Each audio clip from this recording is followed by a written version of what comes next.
मेरे कोई अभिभावक नहीं है। मोहन भागवत। बीजेपी और आरएसएस के बीच हाल के दिनों में मनमुटाव साफ दिख रहा है। पहले बीजेपी अध्यक्ष जेपी नड्डा ने बयान दिया था जिसमें उन्होंने कहा था कि बीजेपी को आरएसएस की जरूरत नहीं है। नड्डा के इस बयान के बाद जब लोकसभा चुनाव में बीजेपी को कम सीटें मिली तो कहा गया कि संघ का साथ नहीं मिला। तो सवाल उठने लगे कि क्या संघ ने जानबूझकर बीजेपी से दूरी बना ली थी।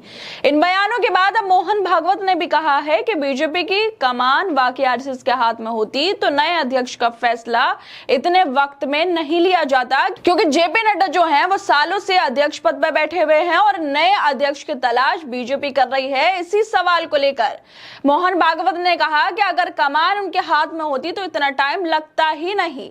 जिस तरह से मोहन भागवत के लगातार बयान सामने आ रहे हैं उनको लेकर एबीपी न्यूज पर डिबेट हो रही थी और संदीप चौधरी इसको होस्ट कर रहे थे। लेकिन देखने वाली बात यह रही कि संदीप चौधरी ने आरएसएस के विचारक से कह दिया कि आप अपने विचार थोप रहे हैं, लोगों पर इसे तानाशाही कहते हैं, क्योंकि संघ के विचारक जबरदस्ती संदीप से कह रहे थे कि आप माने या ना माने मोहन भागवत आपके अभिभावक हैं। इससे अलग आरएसएस प्रमुख मोहन भागवत ने अब बीजेपी अध्यक्ष चुने जाने को लेकर एक अहम बयान भी दिया है, जिसमें उन्होंने कहा कि धारणा पूरी तरह से गलत है कि सब कुछ संघ तय करता है। भागवत का कहना था कि संघ से मार्गदर्शन देता है और बीजेपी के फैसले उसकी अपनी जिम्मेदारी होती है। अगर संघ ही सब कुछ तय करता तो ये इतना वक्त नहीं लगता एक अध्यक्ष को चुनने में। इस बयान के बाद सवाल ये उठने लगे कि क्या संघ और बीजेपी के रिश्ते में कोई खटास आ रही है या फिर ये सिर्फ एक सामान्य विचारधारा का फर्क है। और इन्हीं मुद्दों पर एबीपी न्यूज पर बहस चल रही थी जब संदीप चौधरी ने डिबेट के दौरान संघ विचारक राकेश सिन्हा की बोलती भी बंद कर दी। राकेश सिन्हा ने इस पर पलटवार करते हुए कहा कि संघ से बीजेपी का नहीं है बल्कि पूरे समाज का अभिभावक है। मोहन भागवत जो है वो अभिभावक है सबके, लेकिन चौधरी ने उनसे ये कह दिया कि मोहन भागवत आपके अभिभावक हैं, मेरे नहीं है और ना ही मैं उन्हें अभिभावक मानता हूं। दरअसल हाल के दिनों में आरएसएस और बीजेपी के बीच कुछ असहज स्थितियां पैदा हो गई, जिनसे राजनीति और संघ की भूमिका को लेकर कई सवाल उठने लगे। बीजेपी के अध्यक्ष जेपी नड्डा के उस बयान के बाद जिसमें उन्होंने कहा था कि अब बीजेपी बड़ी हो गई और उसे आरएसएस की जरूरत नहीं है, उनके इस बयान के बाद जब लोकसभा चुनाव में बीजेपी को संघ का समर्थन नहीं मिला तो कई लोगों ने इस पर सवाल उठाए थे कि आखिरकार बीजेपी को संघ का साथ क्यों नहीं मिला, वो मैदान में क्यों नहीं थे।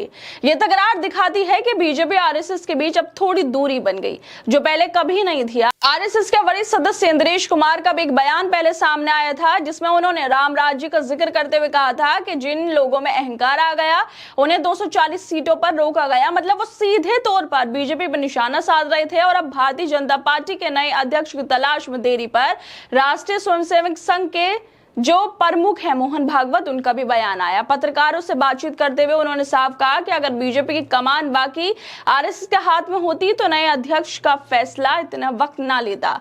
इन तमाम मुद्दों पर एबीपी न्यूज पर बहस चल रही थी और जो बहस थी उसने हलचल भी मचा दी जब संदीप चौधरी ने डिबेट के दौरान संघ के विचारकों को बढ़िया से जवाब दे दिया, क्योंकि वीडियो में संघ विचारक राकेश सिन्हा कहते हैं कि मोहन भागवत ना तो एमएलए है, ना एमपी है, ना राष्ट्रपति है और ना ही प्रधानमंत्री है।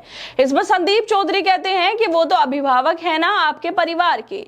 संदीप की इस बात पर राकेश सिन्हा फिर कहते हैं कि वो अभिभावक से परिवार के नहीं है, हमारे और आपके भी हैं। संदीप चौधरी इस पर कहते हैं कि नहीं नहीं मेरे नहीं है, वो आपके होंगे, मेरा कोई अभिभावक नहीं है। मोहन भागवत मेरे कुछ नहीं लगते, आप जोड़ते रहिए, मैं संघ परिवार का हिस्सा नहीं हूं, मोहन भागवत मेरे अभिभावक नहीं है। इस जवाब को सुनने के बाद राकेश सिन्हा जबरदस्ती संदीप चौधरी से कहते हैं कि आप माने या ना माने। संदीप इस पर कहते हैं कि मैं नहीं मानता उन्हें। मतलब जबरदस्ती मोहन भागवत को राकेश सिन्हा संदीप चौधरी का अभिभावक बता रहे हैं। ऊपर से ये भी बोल रहे हैं कि आप मानो या ना मानो, आपके मानने से कुछ नहीं होगा संदीप जी। संदीप राकेश सिन्हा के इस बात पर फिर से कहते हैं कि मेरे मानने से क्यों कुछ नहीं होगा, मेरी जिंदगी है। ये तो आप थोपने लगे, इसे तानाशाही कहते हैं। फिर आप अपने विचार थोपने लगे, आप कहोगे मानो, लेकिन मैं नहीं मानता, मेरे माता पिता जिंदा है, मैं नहीं मानता किसी को अपना अभिभावक। अब ये सवाल उठने लगे हैं कि क्या संघ के लोग अपनी विचारधारा का थोपने के लिए पत्रकारों पर भी दबाव बनाने लगे हैं। राकेश सिन्हा का संदीप चौधरी के साथ हुई बहस में जो रवैया था वो इस बात का संकेत संकेत देता है कि संघ अब अपने विचारों को दूसरों पर थोपने लगा है और ये थोपना सामने आ गया है विपिन न्यूज में। जब राकेश सिन्हा बाबा कह रहे थे कि आप मानो या ना मानो मोहन भागवत आपके अभिभावक हैं, तो ये साफ हो जाता है कि वो अपनी विचारधारा को संदीप चौधरी पर बिना किसी सहमति के थोपने की कोशिश कर रहे हैं। जब किसी विचारधारा या व्यक्ति को दबाव बनाकर स्वीकार करने को कहा जाता है तो ये तानाशाही का संकेत देता है, जैसे राकेश सिन्हा से संदीप ने भी कहा। पत्रकारों के उनकी स्वतंत्र सोच और सवाल उठाने का पूरा हक है, लेकिन राकेश सिन्हा अलग ही अपने शब्दों को थोपने का काम कर रहे थे और ऊपर से ये भी बोल रहे आप मानो या ना मानो, लेकिन मोहन भागवत आपके अभिभावक है। लेकिन संदीप चौधरी ने भी उन्हें ठीक से जवाब दे दिया कि ये मेरी जिंदगी है और मैं मोहन भागवत को या आरएसएस को नहीं मानता, मैं उनका हिस्सा नहीं हूं। खैर दोस्तों, आप लोगों को क्या लगता है इस वीडियो को लेकर? हमें अपनी राय जरूर दें और बाकी तमाम खबरों को देखने के लिए जुड़े रहिए हमारे साथ।